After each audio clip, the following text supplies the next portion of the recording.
Hey everyone, it's Helen from S&B Deal Hunter. Today we have Grant Hensel with us, an investor who also acquired a business with his wife last July.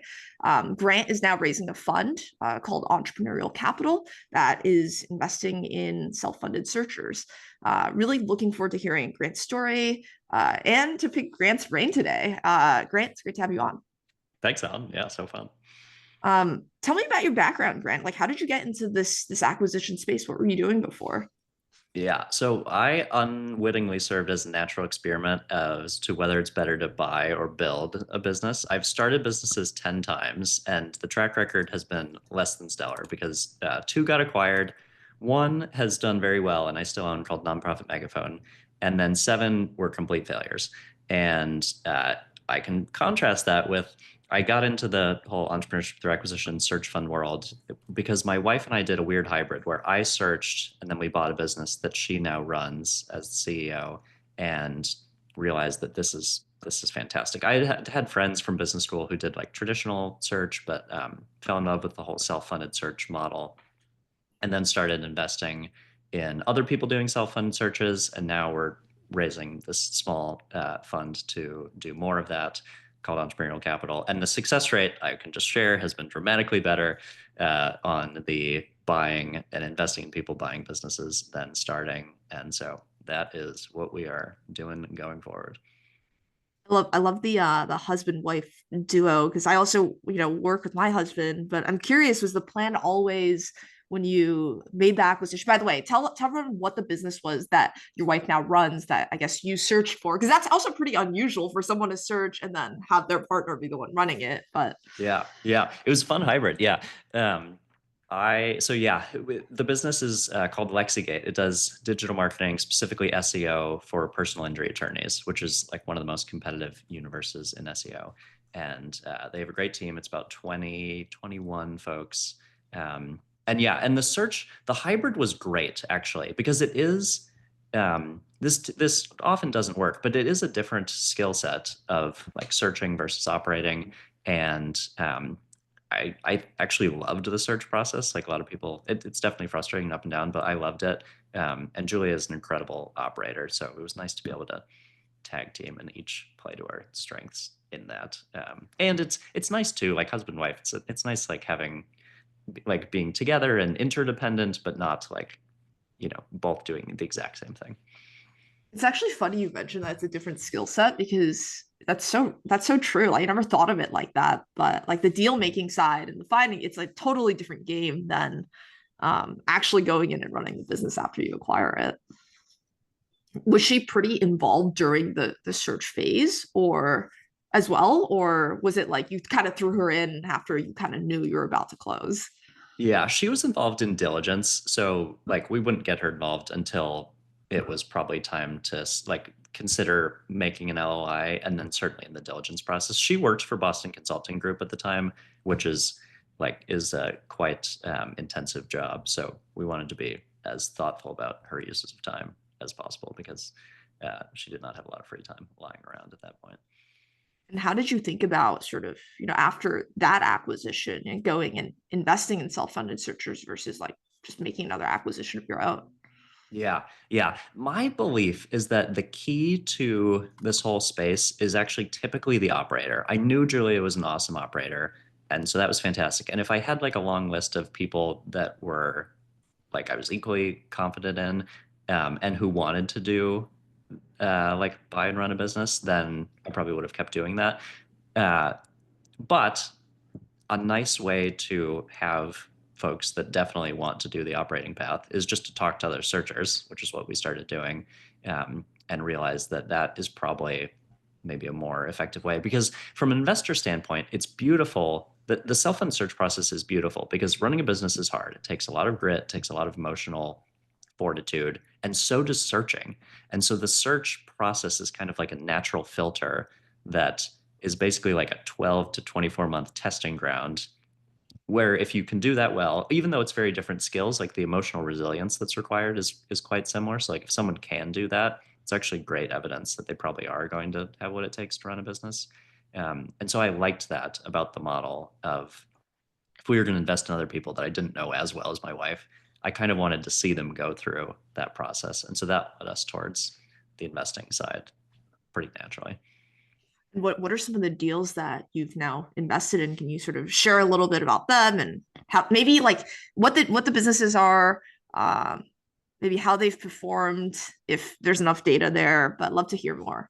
Yeah, yeah. So it's been all over the place. So one of the first deals we did was a business that does procurement consulting for schools in like very specific area of their like IT infrastructure, has 3-year contracts with the schools that they work with typically, and has done quite well. Like ups and downs, as is always the case, but like is actually on track, doing quite well.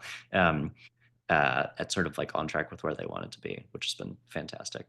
Um, we invested in a business that distributes industrial fan motors for the fans in chicken coops to keep chickens cool. And there's like dust in the chicken coops, and so the fan motors burn out all the time, and Can't they make this stuff up. yeah, no, it's like this is yeah, that's the type of business we love. It's like these weird, interesting niches that, no one, there's not going to be any like AI startup or like, crazy Y Combinator funded thing that is going to disrupt the chicken coop motor fan distribution business.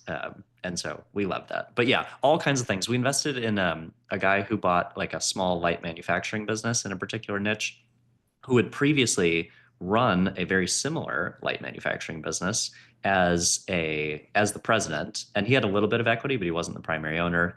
He tripled EBITDA in 3 years, and then led the very successful sale of that business. And after Wow. that, turned around and said, like, I would like to do this myself and be, the majority shareholder the second time around. So it's just been fun. Like it's the most fun, interesting people that we get to work with, and ultimately, like, we view our job as being encouraging, because at the end of the day, entrepreneurship, business ownership is hard. Like I have spent times crying, about difficulties in business, like, and that is what everyone in business experiences. And so our job is to be like, yes, investors, but also like the number one encourager and cheerleader of the folks we invest in, because at the end of the day, that's where the value is created, is like through perseverance and riding the roller coaster and not doing fancy spreadsheets.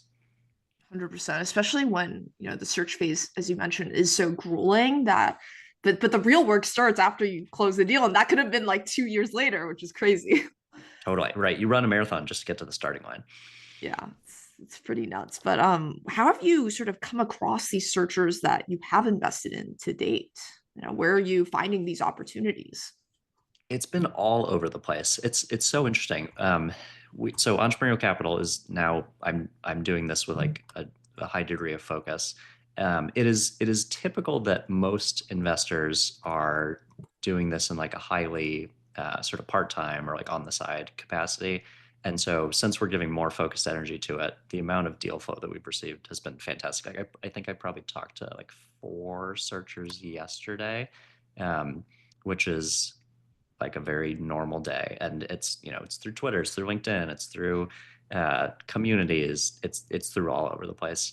Um, and people like someone went to our website and went to the investor. There's on the website, there's a page for searchers, and it says like, email me details about your deal. And then there's an investor page, and that investor page has a Calendly link. And so a searcher went and booked a time through the Calendly link. And so we got on, and anyway, he's like, sorry, I'm actually a searcher, but like, I just really wanted to share this with you. So uh, people have been very creative in chatting with us, and we're thrilled to have those conversations. It's been a lot of fun. That's great. And you kind of mentioned early on that the most important piece is actually the person who's operating, right? And most of these, pretty much all of these cases in the deals that you're backing, the searcher is going to now become the CEO, if I'm not mistaken. 100%. What are some of these qualities that you look for early on as you're having these initial discussions where you're like, this could be an interesting person to back before they even obviously have a deal, um, maybe on hand? Totally. Yeah.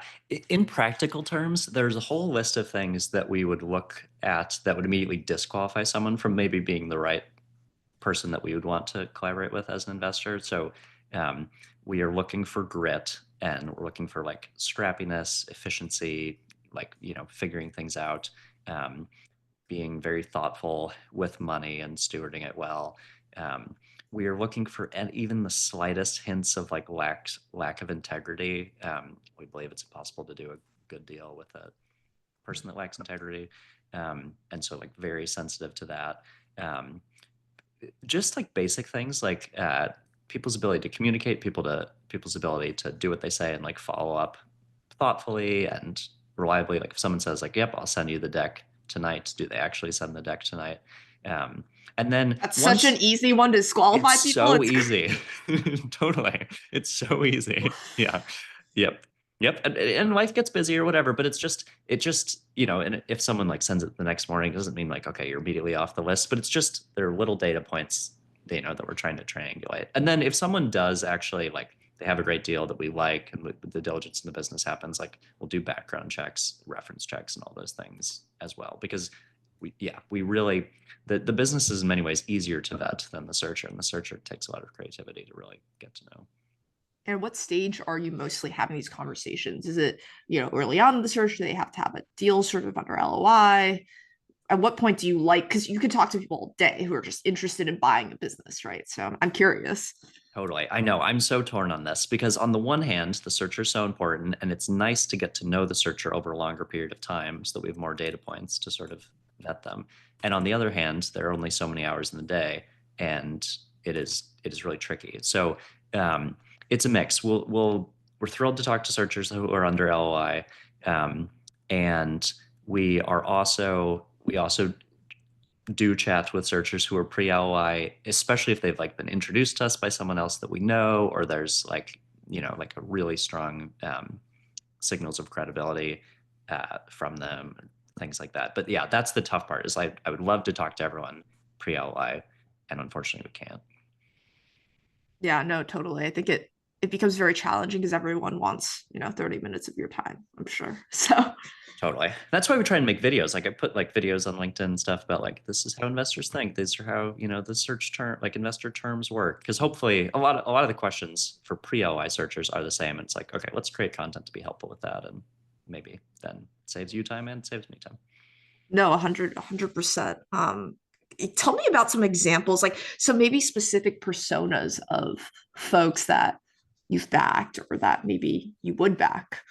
Yeah. Yeah. So persona number one is the already did it, want to do it again, which is the best profile, which is hard to get, but Yep. that was like the manufacturing business. Love that. Um, Another like common profile is have always wanted to do something entrepreneurial, just didn't want to start it, but like want to be a business owner, maybe has like family members that have had businesses growing up. And so they sort of have a sense of what the lifestyle is. Basically anything that someone can say that helps them communicate to us, like, I know what I'm getting myself into, and I really want to do this despite the downsides, which are real, because I see the upside and I'm so motivated to do that. Like there's a line that an entrepreneur is someone willing to work 80 hours a week for themselves to avoid working 40 hours a week for someone else. And that's Yep. true. I'm that person. And so to the extent that we can get a sense of like, yes, that's the other reason why we like self-funded search, because I went to Booth. I love Booth. Booth is fantastic. Sometimes there can be like a post MBA vibe among some searchers that's like, maybe I would do this. Like I'm weighing it against like consulting or like investment banking or whatever. And it's like, these are so different from each other that the fact that you're also maybe considering consulting suggests that like you should probably not consider self-funded search because they could not be more different. It's like I'm considering like being in the Marines or like maybe being in HR. And it's like those are unrelated.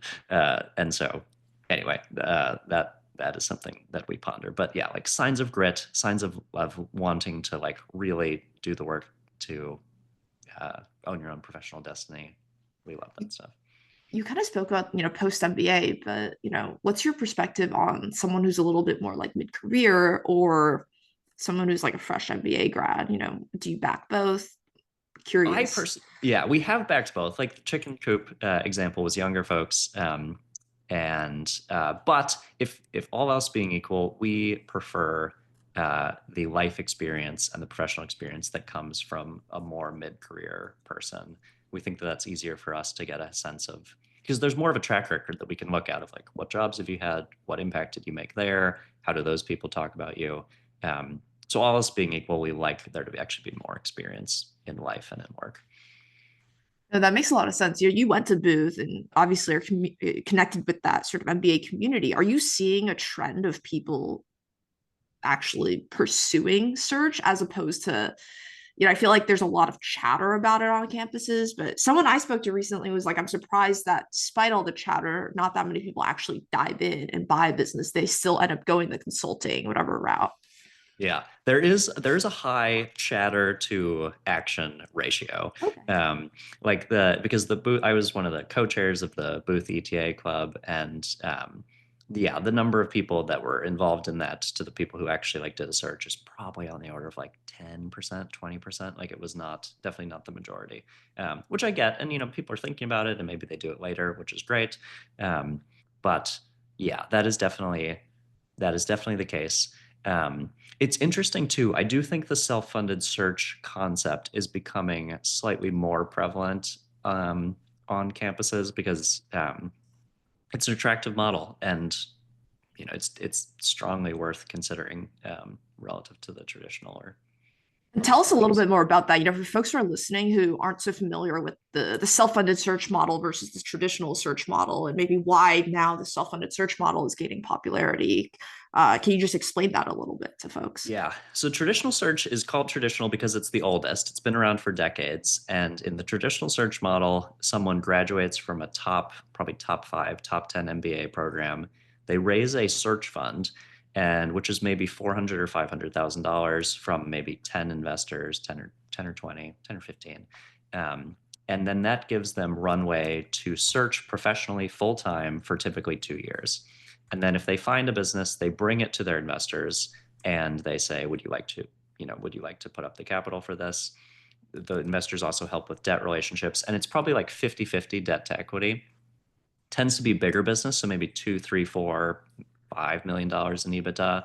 And there's a little bit more of a growth thesis of we're going to do initial acquisitions. It's essentially just like micro private equity. In that case, you as the searcher are a employee of the business that has equity, but you are definitely not controlling. So typically you get 8% equity at the beginning, 8% over time, and 8% if you hit some IRR targets. And so for maximum 24% ownership. You're buying a bigger business, so if everything works well, it's fantastic. And if it doesn't work well, or your investors don't like you, then that it's more complicated because you're an employee with equity, not primarily an owner. Self-funded search is in many ways the opposite. So less likely to be early career, depends, but often more mid-career. The funding structure is different. So searchers are searching part-time at night, typically, while they also have day jobs, or maybe they're living off of savings and searching for full-time, or they have a spouse that's helping them and they're searching full-time. They would typically buy businesses that are less than $2 million in earnings, and they'd use an SBA loan through the 7A program as their primary funding vehicle, which has a cap of $5 million, which tends to keep the deal sizes down. And so, like a classic example would be someone buys a business that does $1 million of earnings, 3 million, so for 4 times multiple, so like let's say $4 million, so $3 million SBA loan, maybe 10% seller financing, maybe 15% equity, of which, so that's like $600,000 of equity, of which maybe they put in 100 grand and maybe investors put in 500 grand. And in that scenario, that searcher ends up owning, if there's a 2 times step up, and I won't bore you with the math, searcher ends up owning 75% of the business, investors end up owning 25%. And the searcher owns the business. They can choose to just run it until they retire and hopefully make a bunch of money. The interesting thing, we've done math.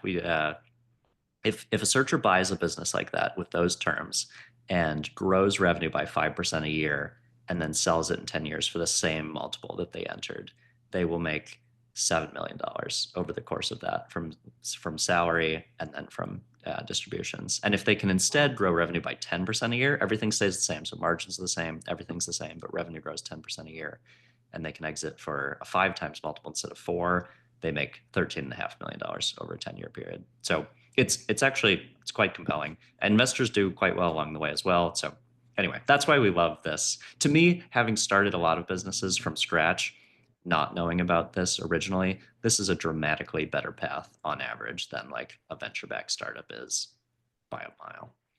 No, 100% agreed. I'm curious what you're seeing in terms of success rates of self-funded searchers in getting a deal to close compared to the traditional searchers where, finding a 2 to 4 million EBITDA business is hard.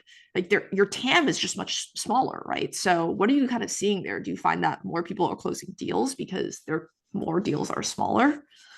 Seems to be much higher success rate for self-funded search because there's two dynamics. One, like you said, much smaller universe of deals with $2 million of earnings and up, and much more competition because you have independent sponsors, you have boutique private equity firms.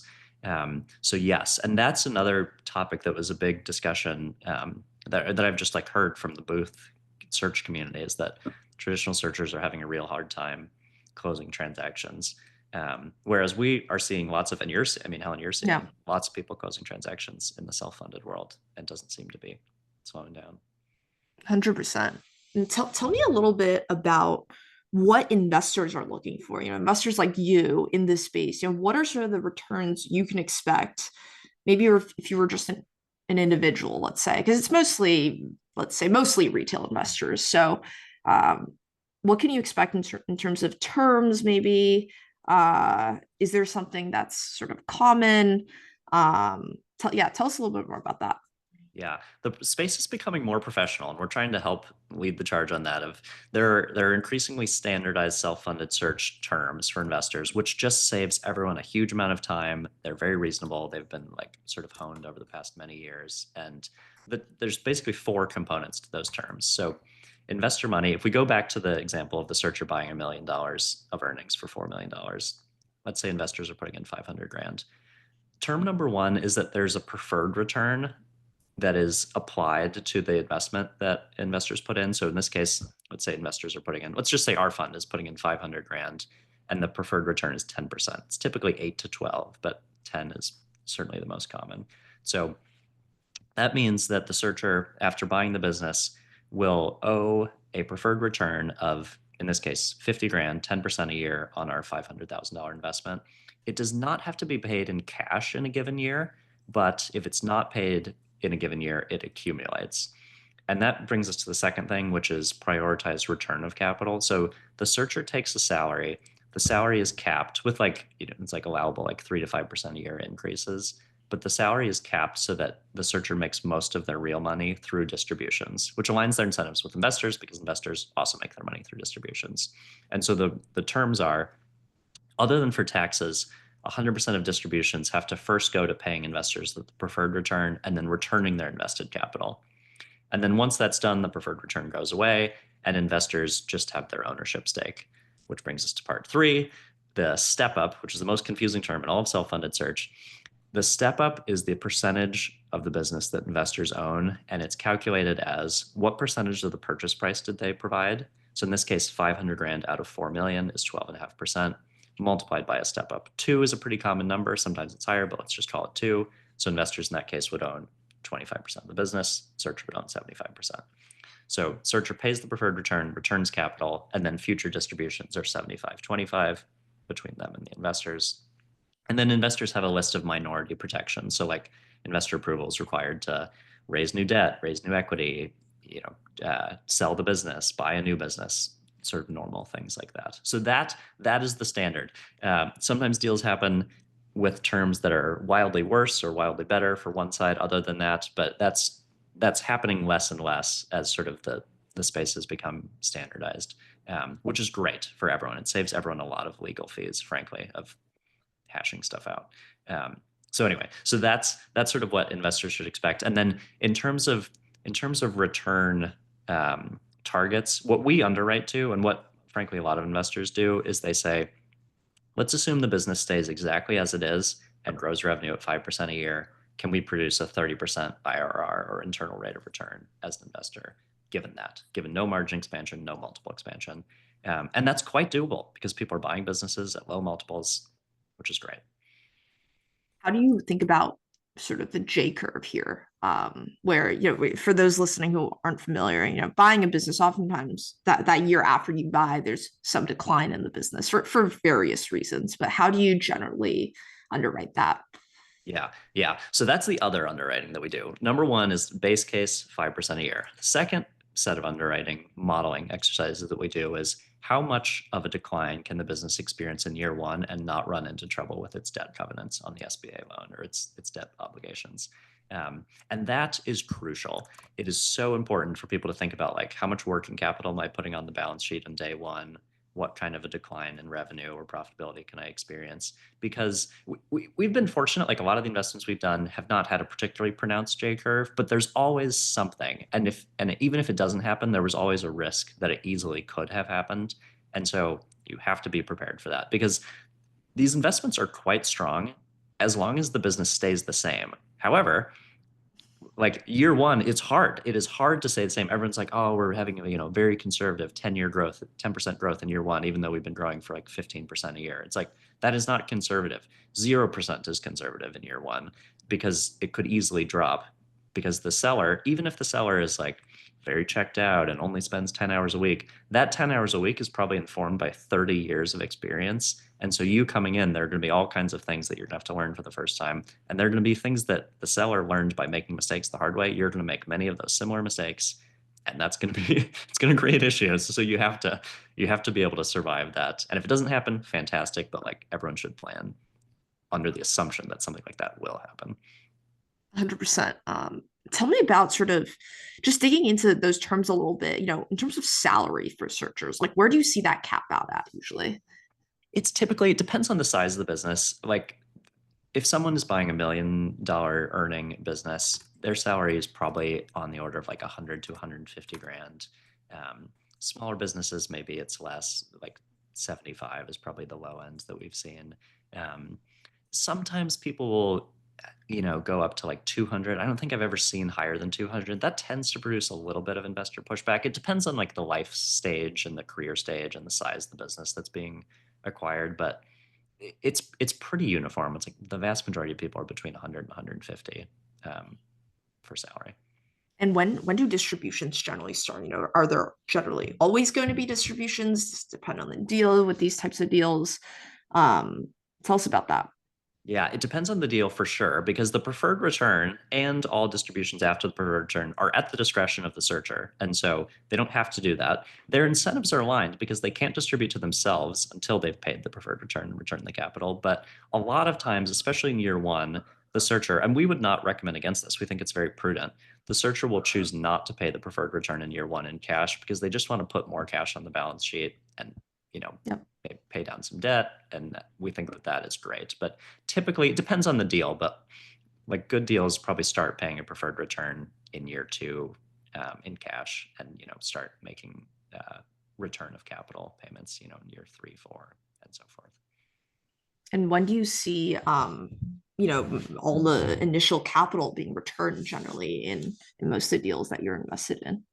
Yeah, it depends. It typically people model, that it's returned in full by the end of year five or something along those lines. But sometimes the business grows a lot, or sometimes they bought it at a great multiple and they can do that faster because the searcher is quite incentivized to return the capital because they don't want this preferred return to keep accumulating. And so they want to get that out of the way and start making distributions to themselves. But I do think it's a thoughtful structure because it incentivizes the searcher to do that as quickly as they can without being imprudent and without forcing them to do anything that might not be good for the long-term health of the business.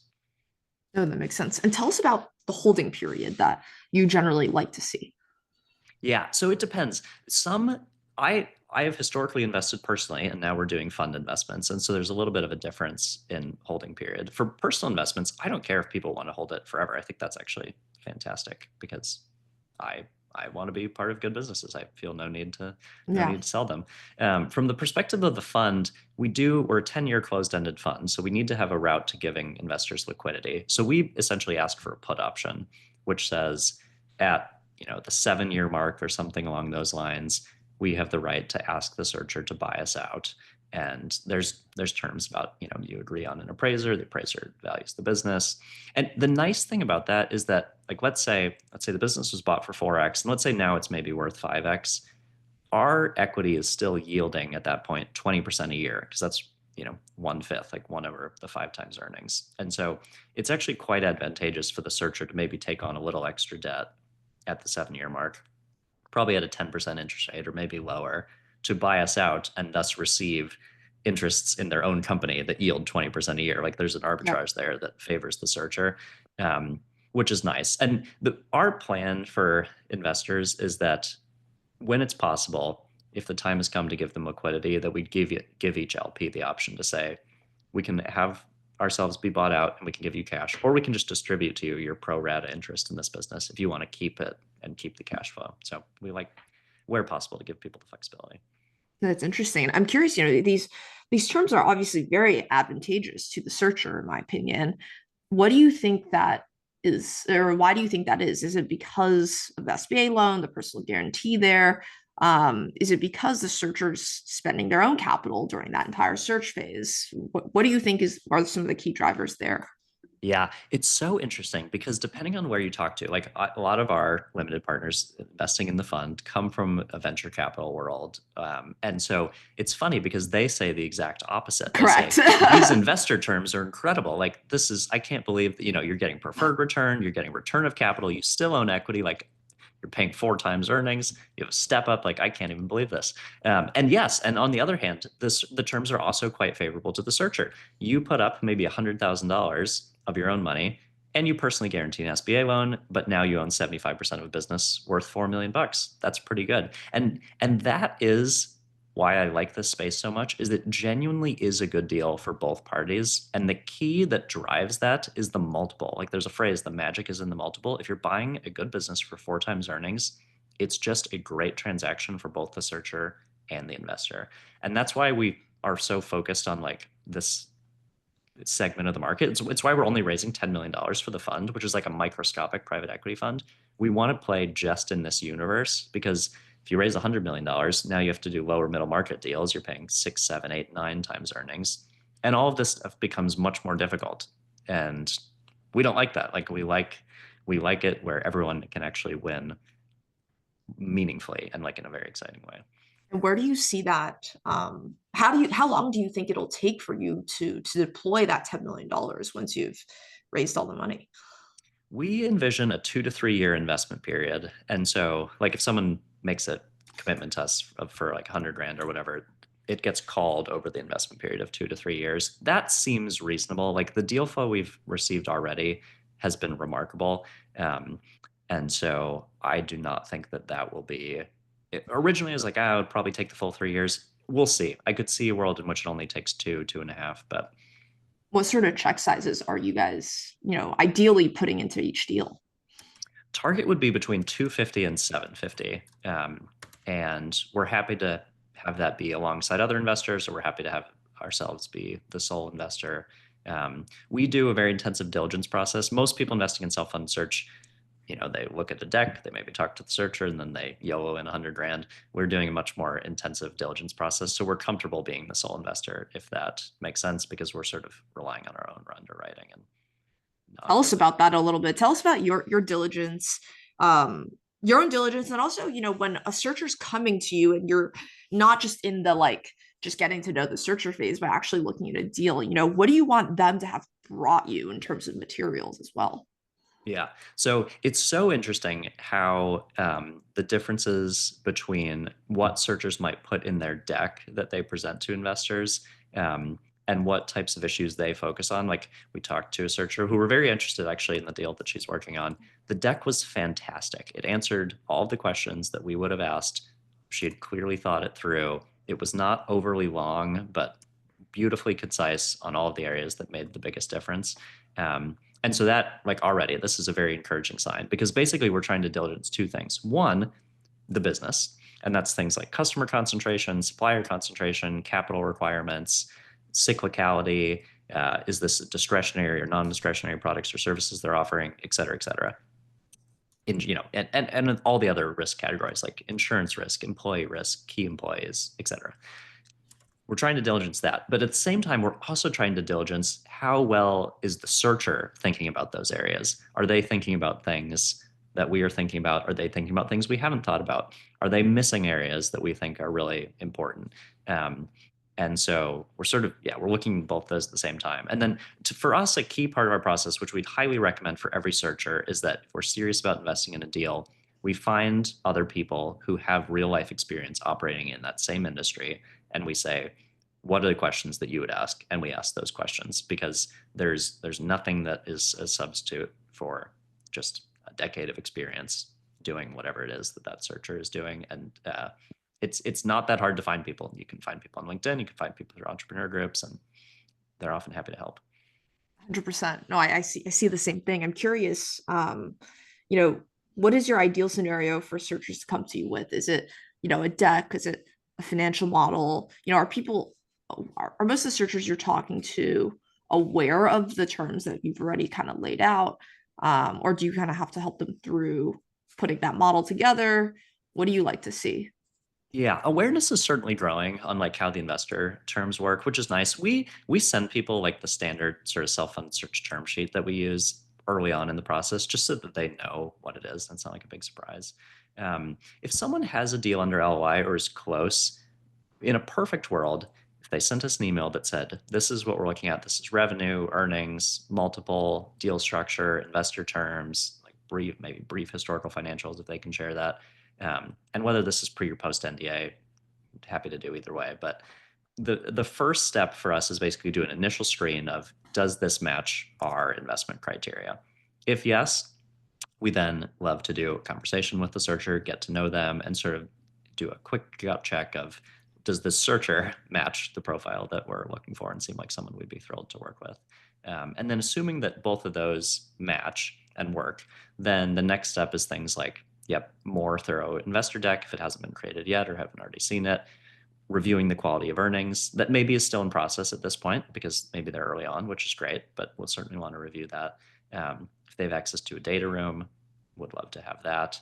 And then for us personally, if those things go well and diligence is looking good, we then want to meet the searcher in person, and we will fly out to meet them or invite them to come here to Chicago. Because again, the searcher is so important in this. Most investing in this universe happens without people having met each other in person, and we think that that is a risk that should not be taken. So go out and meet the searcher in person. Where possible, we'd like to then go and meet the seller, like see, like, if the searcher is going to visit the business, we'd love to tag along with that, meet the seller, see the property if it's a business with a physical location.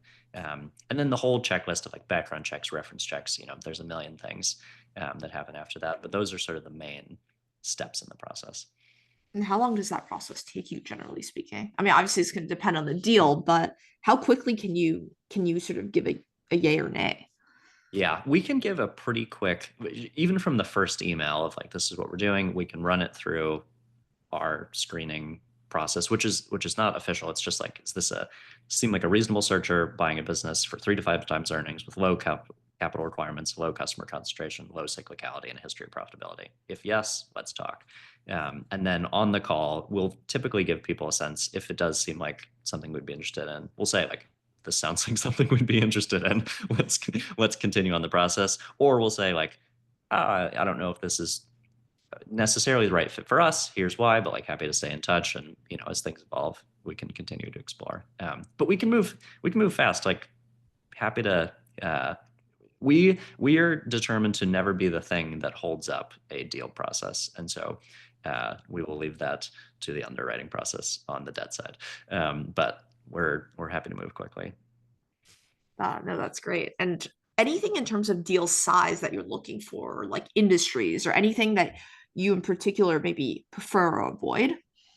The fun sweet spot would be businesses that are maybe $750,000 in earnings to $2 million in earnings, or slightly more. Like if it's more than $2 million in earnings, but still a 3 to 5 times multiple, that's great. And then the criteria that we have tend to lead us towards things like services businesses, whether B2B or even B2C, depending, like home services, potentially, depending on the types of industries. Sometimes light manufacturing. We would only do that if the searcher has a manufacturing background, like the deal we invested in. We wouldn't want someone without that to go into it because it's a hard, complicated business. Yeah. And yeah, and and random other things like the chicken coop motor distribute, that's like technically industrial distribution, which wouldn't always be interesting, but they had such a niche that it was in that case. And is the 750 sort of floor just because of stability? Is it size of business that it just doesn't make sense for you to deploy the capital, or what do you sort of see in smaller deals versus deals that are 750 plus? It's a combination. The fund doesn't want to write checks that are smaller than $250,000 because otherwise we'd be spread across a million investments, which doesn't make sense. And so that tends to lead us to slightly larger businesses. I do think that 750 is a realm at which a business has become slightly more professional often, which is just helpful.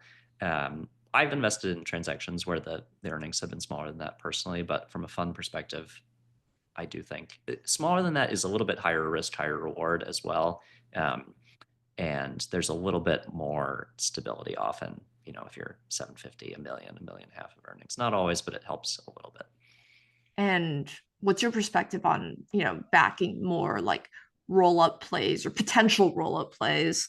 Are you for that, against that? I We guess steer away from it personally because, in my mind, a roll up is a higher risk and higher reward version of buying a single business. And we are already quite pleased with the reward of buying a single business. And so that is our preference. It's much easier for us to underwrite too because we know what's being bought. With a roll up, you probably know the first business being bought, but you don't know the subsequent ones. You don't know what the future capital raises will need to look like. So it's just much more complicated. Um, and we prefer to keep things simple. And we have no issue with someone buys a great business and then they stumble into a great bolt-on acquisition opportunity. Totally fine, but the fund is not focused on investing in transactions that are definitely designed to be roll-ups.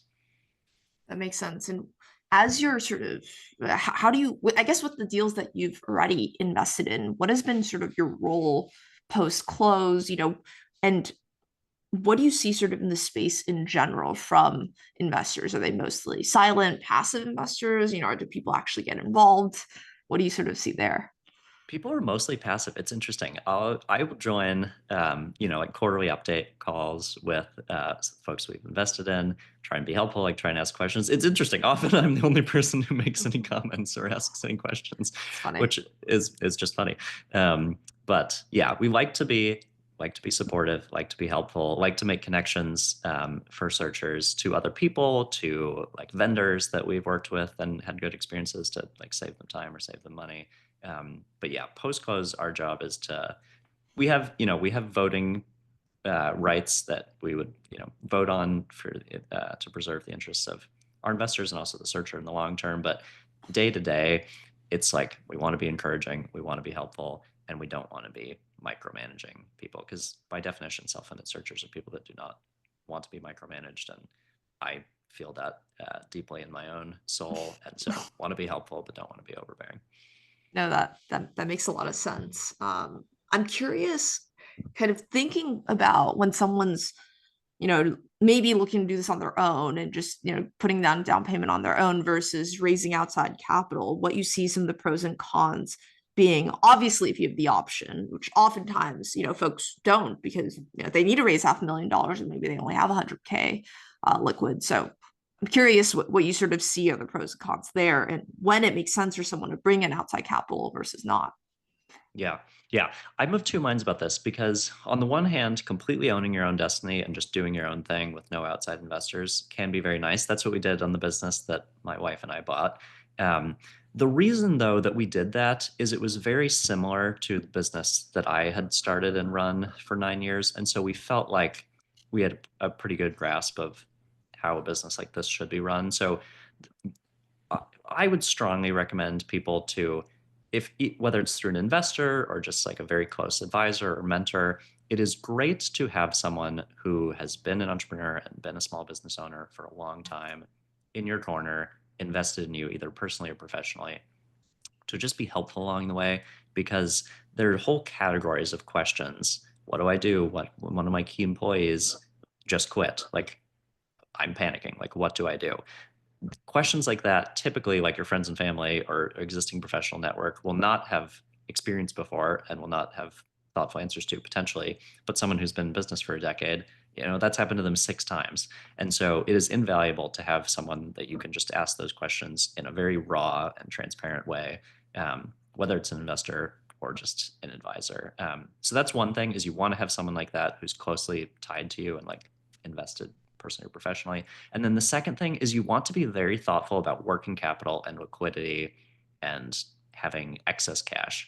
And so if the difference between having an investor and not is like you can put a couple extra $100,000 on the balance sheet or preserve that in terms of your own personal liquidity, that is often a good idea, because again, if the business stays the same, you're going to do extremely well. The downside risk you're trying to prevent is that something happens, you experience the J curve, and the SBA loan kills you.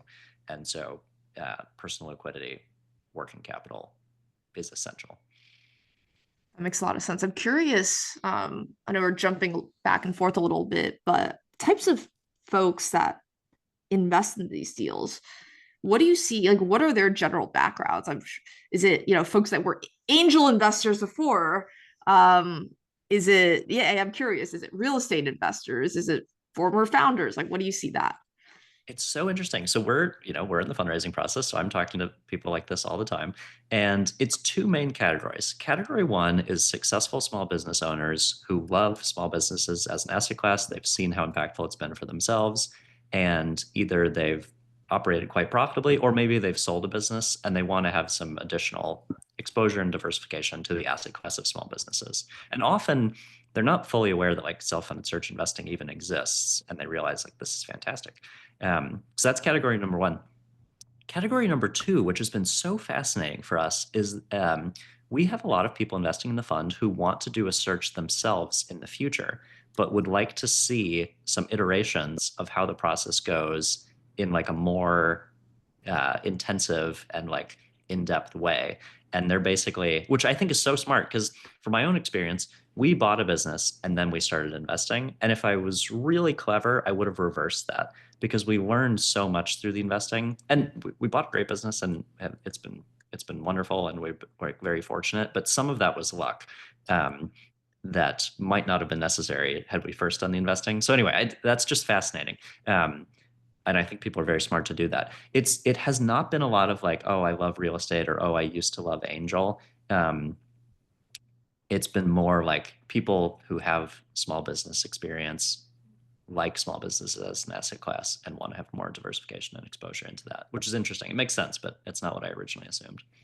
Super interesting on the second category of wanting to do a search themselves. And it also makes sense because most of those people may never, actually perform a search themselves, but because it's hard, and actually being an operator is hard too. So Totally. Totally. And a lot of them have great jobs, and it's like, this is this is a lot to give up, my very lucrative corporate job. And anyway, yeah, it's clever. and do you see I guess, if someone listening to this wanted to go find these deals on their own to invest in, you know, where would they be looking for these opportunities? Because it's such a niche space, right? Like you and I see these deals, but where does someone like the average person who maybe is a small business owner, like where would they go find these opportunities? Yeah. Search Funder is a great place to start. It's called searchfunder.com. It's like a social network just for people that are interested in buying and running small businesses. And a lot of people in there. I think there's like 46,000 registered users. So that is a great place and a great resource. There are also a lot of events. There are a lot of in-person conferences related to self-funded search or entrepreneurship through acquisition, which are great to go to. There's a pretty active universe around this on like Twitter/X, which is quite interesting, and is actually like a great and very supportive community. I'm trying to think of, yeah, there's a variety of places, but like Search Funder is a great place to start, because it's where a lot of conversation happens.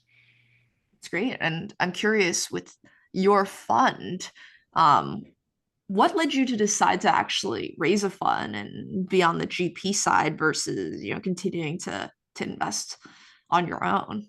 Yeah. So I that was the foundation, is I knew that I did want to continue investing on my own, and do it in a meaningful way.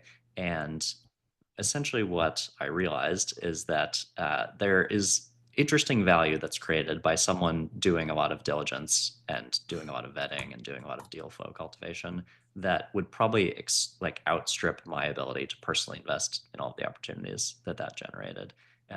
And so that sort of led me towards the fund direction. And then in really practical terms, like what actually uh, made a meaningful difference is as I was investing personally, I had some mentors who I was sharing deals with and who were also investing alongside. And they basically said, these transactions are great. We love these investments. However, this is a ton of work.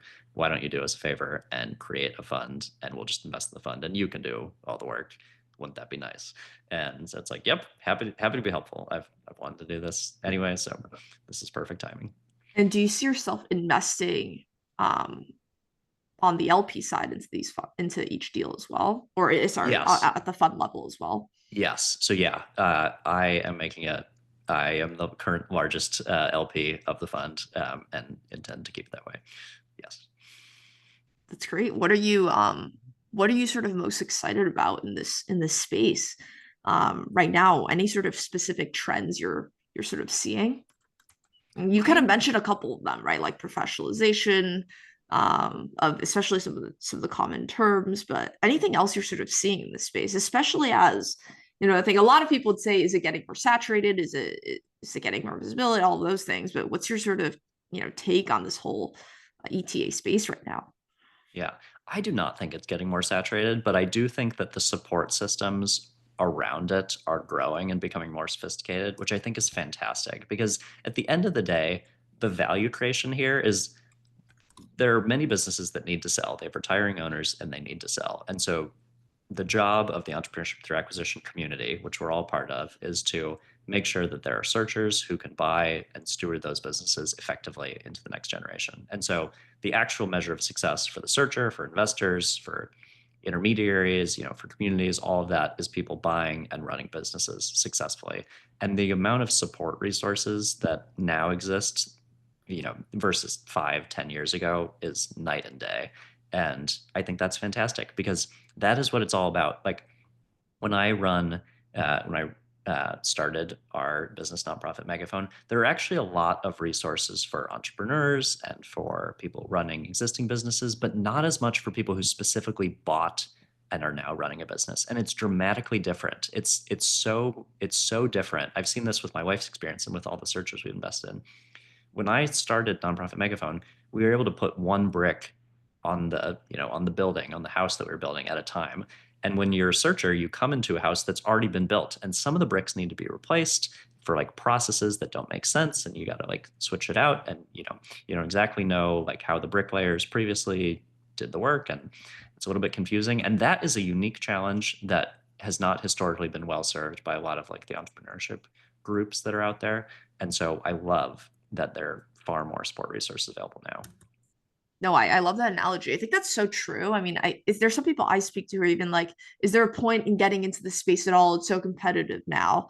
And I think actually more deals are getting done because there's more information, more support. So Totally. Yeah. Yeah. I And and there are I can hundreds of thousands of businesses that have to change hands. So that, yeah, we're talking about like, oh, it's so exciting that, 400 deals happened this year. That is still a drop in the bucket. totally agreed. Grant, I know I want to be sensitive of your time. I know we're already running over, but any sort of final words of wisdom and just, in general for folks that are maybe thinking of raising capital or need to raise capital in order to close their deal. I would just say, like maintaining your own mental routines and discipline is so valuable. There are habits that I've done for a long time that my wife actually now, she used to make fun of me and now she does them as well because it is so much a mental fitness and like mental endurance game. So things that have been helpful to me, just in case they're helpful to you, is at the end of each day, I write down a list of gains or like wins from the day of things that went well. Because yes, there are things that did not go well, but there are also some things where progress was made. And it's so helpful to like reframe my psychology to noticing and appreciating those things. And then I write down what are 3 things that I could do tomorrow that would be great and make it a great and productive day. And like those 2 little disciplines have been enormously helpful in my time as a searcher, my time as a business owner, now as an investor. And so I hope that is potentially helpful to someone out there in the search process.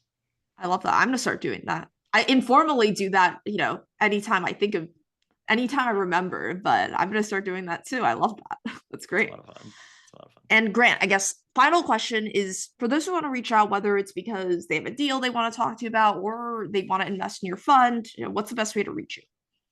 You can just, so we have a website, entrepreneurialcapital.com, and you can also just email me if you'd like. It's Grant, Grant, at entrepreneurialcapital.com. And I'm active on LinkedIn and Twitter/X as well. Awesome. Well, Grant, thank you so much for your time on this lovely Friday, I guess still morning. Um, it's great catching up.